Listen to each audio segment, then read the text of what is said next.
Hello, നമുക്കൊരു മത്തിക്കറി വയ്ക്കാവേ. അതിന് ആദ്യം ചട്ടി വെച്ചിട്ടുണ്ട്. വെളിച്ചെണ്ണ ചൂടായി വരുമ്പോൾ നമുക്കതിലേക്ക് കടുക് ഇട്ട് കൊടുക്കാം. കടുക് ഒന്ന് പൊട്ടിത്തീരുന്നോട് കൂടി നമുക്ക് ഉലുവ ഒരു 2-3 മണി ഉലുവ ഇട്ട് കൊടുക്കാം.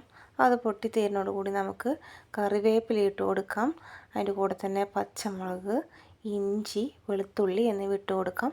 അത് നന്നായിട്ടൊന്ന് സോട്ട് ചെയ്തതിന് ശേഷം അതിലേക്ക് നമുക്ക് സവാള അല്ലെങ്കിൽ ഉള്ളി ഇടാം.